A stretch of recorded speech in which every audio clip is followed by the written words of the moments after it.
Hi, my name is Samantha and welcome to today's video. Today is the Q&A. I am so excited for this. Let's get into it. I've been collecting your questions over the past couple weeks and compiling them together. So I've written them down and I've thought about a couple, but I haven't written any answers down. So most of these will just be off the fly and we're gonna roll with it, see how it goes. Before we get started on the questions that you guys asked me, I have a question for you. So my last 4 videos, I have a Tuesday, Thursday posting schedule since forever, but the last 4 videos I've posted at 11 a.m. set as premiere. What do you guys think? Do you care that it posts at 11? Do you care that it's a premiere? Do you like it? Do you not like it? And secondly, what is your favorite kind of content that I post and what's your least favorite? Oh, another haul video, I can't stand it. Just let me know. I want to know because I make the content for you. So let me know what your favorite and your least favorite. Does 11 a.m. matter? And does the premiere matter? Let me know in the comments down below. That being said, what questions did you ask me? Okay, so the first question is, why do I make videos?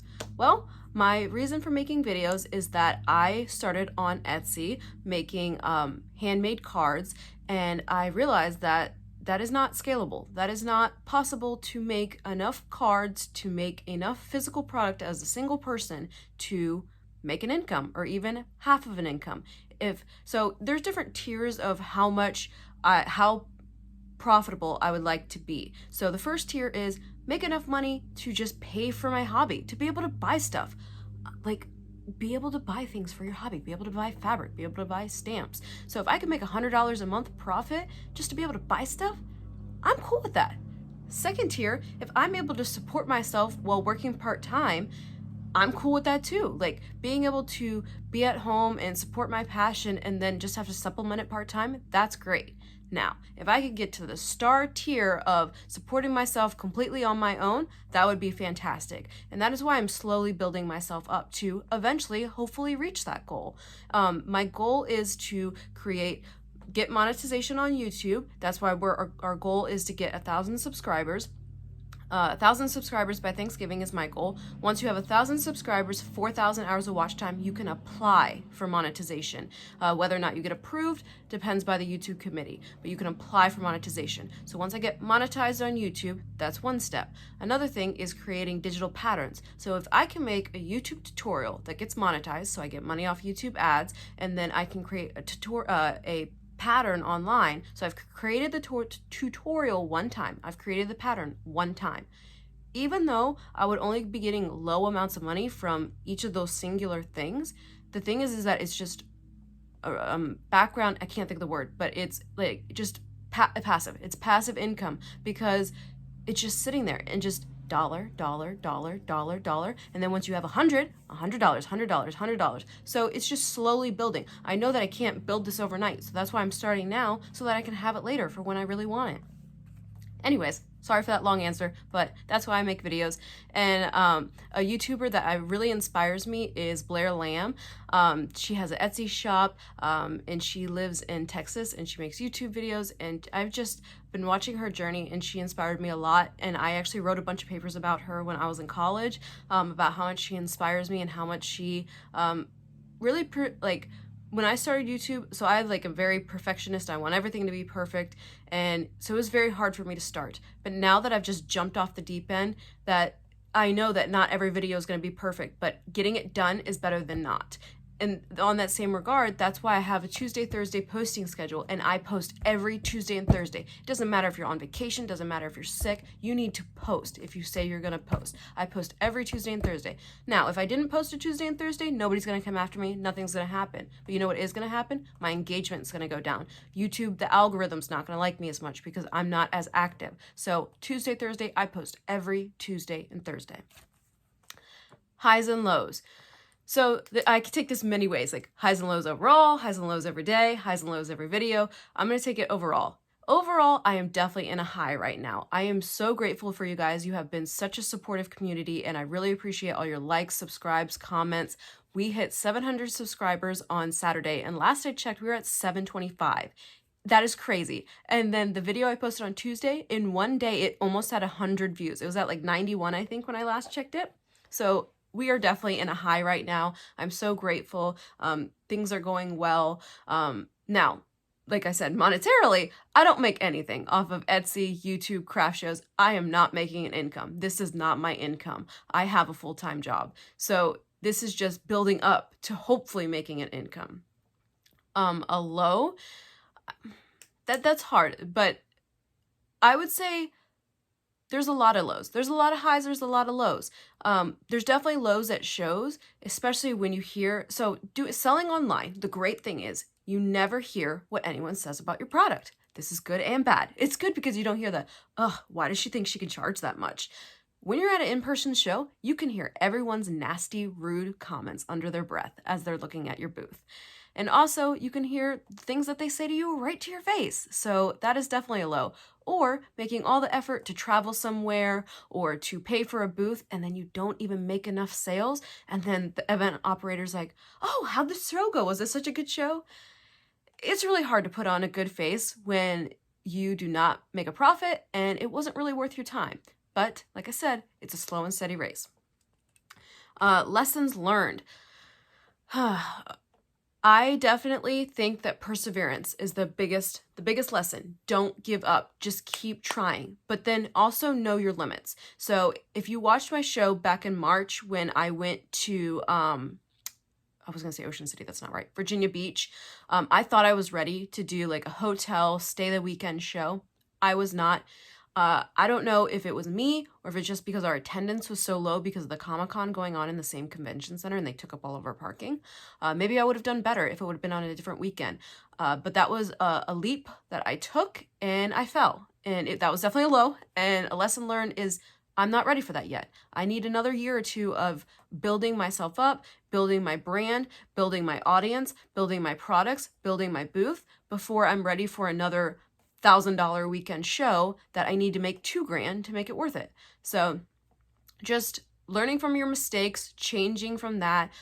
When someone says something constructive about your booth, about your product, do something about it. Change it. Your products are not for you. Your products are for your customers. If you are not making changes to meet your customers' needs, then what's the point of what you're doing? Because they don't want it. They already told you the changes you need to make, so make those changes within reason. So another comment. So I've seen this comment a lot on my, so I have a Brother SE600. I have two videos, my 1 year review and my 2 year review. And I paid $400 for my machine. And I've had some comments that like the machine's $700 now. And I think when I looked it up last, it was like $500 or something. The price had gone up, but people in Canada keep saying it's like $700. I mean, we know that America and Canada doesn't always have the same prices of stuff. Maybe Brother is an American manufacturer. I really don't know. I don't know where Brother machines are made. Maybe that's why there's an increase. Maybe it's a taxation thing or import thing. I don't know. I don't work for Brother. I'm not Brother affiliated. I just love my Brother machines. I have a Brother serger and sewing machine. But I'm sorry that the machine is $700 in Canada. I wish there was a coupon or something I could do for you, but there's not. I apologize. Paying taxes was someone's question. So I try to do everything as legitimately as possible. I try to be as transparent as possible. I do everything through Etsy. And the reason I do this, Etsy isn't great. I wouldn't recommend it. However, there is only so much each person can do. I do pretty much everything on my own. I record, edit, post my own videos. I create all my content. I create all my products. I go to the shows. I will have help when I go to the shows, and I appreciate that. But pretty much everything else, I'm doing it by myself. So there's only so much that I can do. There is a limit. And that is why I'm on Etsy, because they have a website. They have a brand. They have a following. I don't have to deal with that stuff. They create, I can't think of the tax form. It's not a W-2. 1040 or something may be the right word. I don't know. They prepare the tax document for you. You just go in and you hit print and it tells you your total. Then I go to TurboTax and I add in that document and do the TurboTax for small business. So sometimes you just need to give up and give release of the reins and use somebody else's system that's already in place. And that's why I use Etsy. Etsy creates the tax document for me. Etsy creates a website for me. I just have to upload my items. They have all my reviews, they have all of my ratings, and I appreciate that. And it's synced with my Square. I use the same inventory. So for the things that they can do for me, I'm willing to pay the crappy fees that they have and deal with their bad management because there's some fights you just have to give up, and there's some things that you just need to outsource.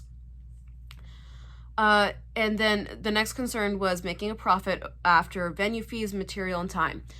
I'm going to be honest with you. You are never going to get rich making handmade products. You're never going to get rich going to craft fairs. I mean, if you go to your farmer's market and you do all cash and you don't claim it on your taxes, sure, you're going to make a couple $100 and you'll do well. But if you're trying to do things legitimately, if you are trying to break a barrier, it's going to be hard. I'm going to be honest with you. It's very, very hard. That is why my goal is to not have physical products. My goal is to not have custom work. My goal is to go online, to go digital, to create something one time, and then to have residual income come from that. So think about what it is that you really want and how it is that you want to scale. So just keep in mind what works best for you. Does Square override shipping? So this is in reference to when you do a transaction in person in association with Etsy. So when you swipe the credit card of the in-person sale on Square, you get the sale on Etsy. Now that doesn't, so your sale is not in your orders on Etsy. It's just the vanity number about how many sales you've had. That number goes up, but it does not count towards your, like the screen that says orders. You won't see it there, and it doesn't mark it as in person. It doesn't mark it for shipping or anything because it's not in there. It's in Square. I don't know if that answers your question, but yes, it overrides shipping because there is no shipping in the Square app. Craft fair scams. I had a lady tell me, how do I live in a world where there's craft fair scams? I wish I didn't live in a world with craft fair scams, but unfortunately that is the world we live in. So there are just people who aren't great out there in this world, and they will go online. I do not trust Facebook craft fairs or events. Please, please, please do not sign up for an event that you found on Facebook and that is asking for your Venmo or any sort of non-transactional money. Don't Venmo, don't cash, don't send a check. Do not give people from Facebook money unless you can completely verify that they're a real person and their event is real. If you want all the details on how to check for all those things, please check out my video on how to spot a scam. I talked about that because I am concerned. I don't want that to happen to you guys because I've seen it happen. Or someone will take an event that is real and they won't be the real person taking the money. So please be careful. I really only like getting my craft fairs by word of mouth or like from the physical place that it comes from. If you go to a coffee shop and you see that that coffee shop has an event, they're not gonna have a fake event flyer within their own store. So use some street smarts, Please do not give people money for shows that are not real.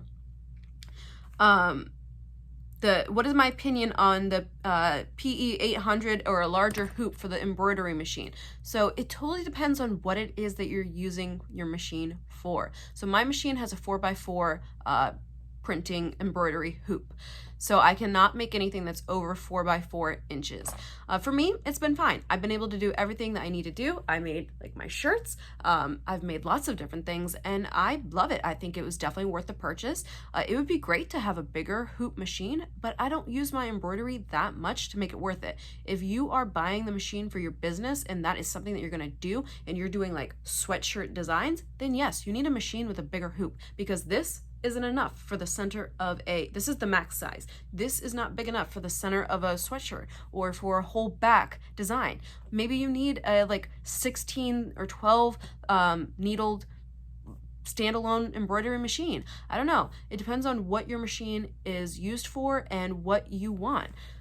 I think it's great to have a bigger hoop, but do you need that extra cost and do you need that extra big machine in your space? What is my biggest sale?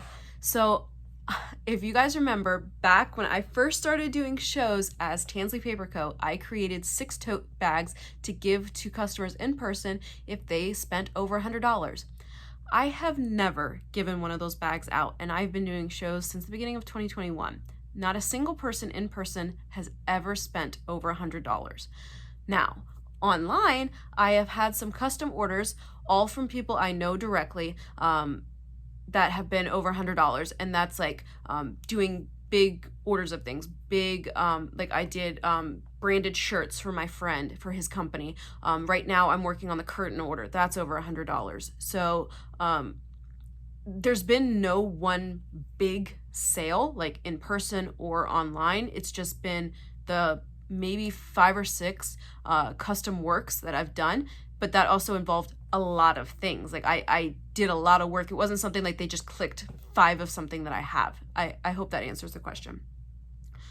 Do I make more on Etsy or as a vendor? I definitely have made more in sales as a vendor than on Etsy. I don't have an exact number for you. I didn't look it up ahead of time, but I can tell you without a doubt, without even looking it up, in person versus online. I do not do well online. I do not make many sales online. Not that I make lots of sales in person. I definitely make more sales in person. But now if we're talking profit, then online is more profitable because it takes less time, effort, and energy. Yes, they take more of a cut out of it, but I didn't go set up a booth. I didn't go take my Saturday off work. I didn't go drive out an hour to wherever I'm going. The time, effort, energy, I didn't buy a table. So like online, per sale, I've made more of a profit, but overall, I've made more sales as a vendor. Is Etsy worth it? I've already answered this question. Etsy is not worth it as a solid answer, just no, but Etsy can do things for you that you can't do on your own, and it does make things simpler, and sometimes you need things simpler. So I would recommend Etsy if you are a one-man show and you're trying to do it all on your own and you want all your stuff together in one easy format. Suck it up, pay their fee, and move on. What is the blue light in my videos? I'm gonna have to cut this clip and show you what the blue light is. What is the blue light? It's my betta fish, Silver Mist. He is blue. I've had him since March 2021. He likes hanging out next to his little heater here. He has some blue rocks. He does have a filter back here. He doesn't like it when I turn it on, and he'll hide inside his shark or behind his heater. So I normally don't really turn on the filter because he doesn't really like it. What was my most favorite project so far and my least favorite? Okay, the least favorite without a doubt are bowl cozies. I made these and I absolutely hated them. They made me so mad. Worst project I've ever done. Like I said, I am very much like a perfectionist and I want everything to like be straight and perfect and no bubbles and no issues.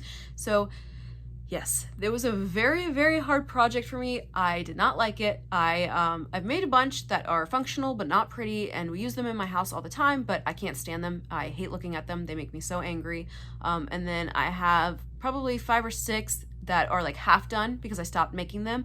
And I don't like half done projects. That bothers me too, but they make me very, very angry. So I stopped working on them because I like sewing and I don't want sewing to be something that I don't like. Sewing is enjoyable to me. For the most part, it comes pretty easy. Like I can watch some videos, I can try and make something, and then after that, I know how to do it. So I don't want to make sewing something that I don't enjoy or something that is not fun for me. What is my most favorite project that I've done? I love sewing things for people as gifts and then they actually appreciate it and they actually use it. I love making things that are handmade. To me, making something handmade, I'm gonna be honest, this is not very humble, but I'm a very good gift giver. I recognize things that people say, or like I find something perfect for that person or make something. So I'm a really good gift giver. And when I make the extra effort of making it handmade versus spending money on it, like to me a handmade gift is worth so much more than a $20 gift.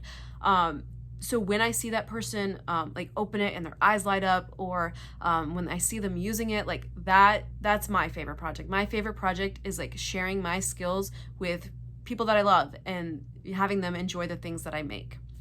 My YouTube process and shorts process. How do I make videos? So like I said, I don't make money off of like small amount of money. The amount of money that I make off of, well, I make nothing off YouTube because I'm not monetized, but Etsy, craft fairs, anything like that, I make not very much money. But however, that money allows me to be able to buy more stuff, to make more stuff, to try and make some more money. So I like at least break even. I'm not like drowning underwater as far as my business goes.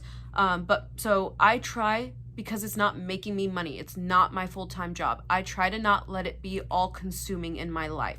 So I don't do a lot of prep for videos, to be honest with you, and I don't do a ton of editing in the back end, and I don't put music on my videos because I don't want them to get demonetized whenever I do get monetization, and I don't want to get reported or anything. I've done music on a couple of them, and it just makes me very nervous. So I do as much as I can myself. I try to keep my costs as low as possible. I don't like write out scripts. Like, for example, for this video, I have just been keeping track of the questions that people are asking, and I've written them down, and that's all I did. I try to not do a ton of prep work for a video so that it's not so time consuming, because then all the time that I've spent recording, I need to watch all of it back and edit it and then post it. And I do all my recording, editing, and posting on my phone, just to make things as simple as possible. And once I've posted it on YouTube, I delete the video off my phone. I do not have any video that I have ever made because I don't care. I don't need it. If YouTube ever crashed, all my content would be gone. And I actually just checked. Today's video will be my 175th video.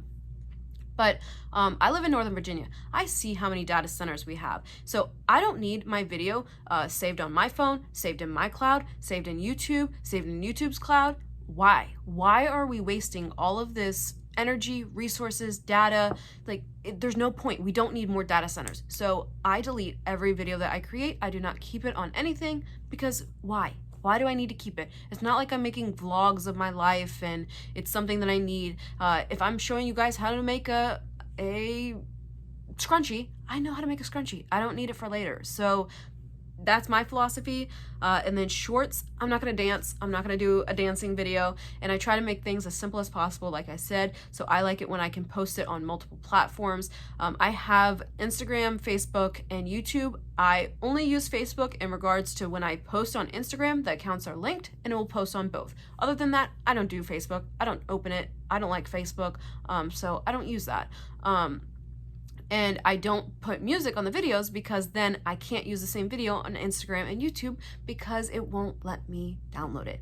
Because I'll upload the video into, I'll record whatever it is that I'm doing and what I think will be shareable, and I upload it in Instagram, and then I put the captions on, I download the video, and then I post it on YouTube and I post it on Instagram, and that's it. I don't stress myself out overly about social media because, like I said, the biggest thing is, are you there? Are you posting? And that's my biggest thing, is that I post and that I get it done. I'm not trying to be as perfect as possible because getting it done is better than not getting it done. And I'm not making money off of social media. So why am I going to stress myself out over having the perfect caption, the perfect hashtag, the perfect editing, the perfect lighting? I try to do the best I can with what I've got as efficient as possible. What is my comment process? So you'll notice that sometimes like it takes me a while to get back to your comments. That's because I like wait for some of them to pile up. Plus I like replying to comments with a link to my videos. This is because I record and edit and post on my phone.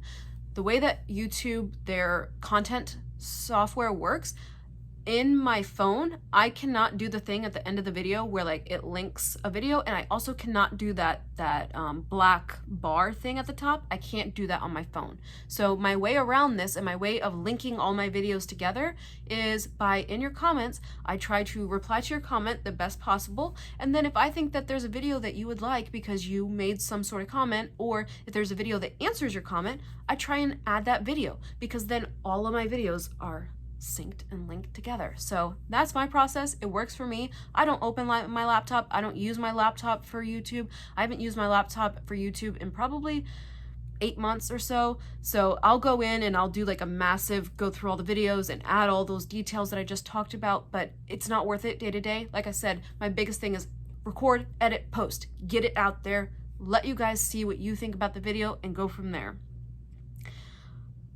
What shows am I going to be at in the future? So I have a public document. It's a Google Sheets that you can see all the shows that I did last year, how I did, my sales, my numbers, and then my shows that I want to do for this year. I have not signed up for many shows. This year, I got a new job and it was very overwhelming, and So I've had a lot going on that I have not signed up for a ton of shows. And also, like I said, shows don't make me a ton of money. So I don't want it to be all consuming in my life. I'm okay with doing a show a month. That's kind of my steady, a show a month.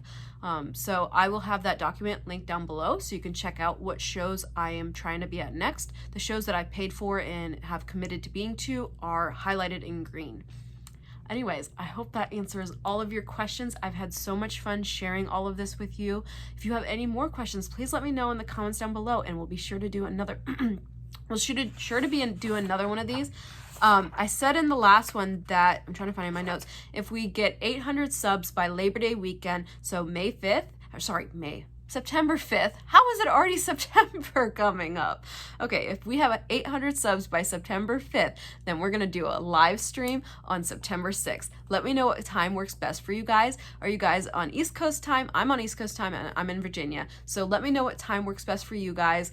We're going to do a live stream on that day, and I hope to see you there. Please don't forget to like and subscribe, and have a wonderful day.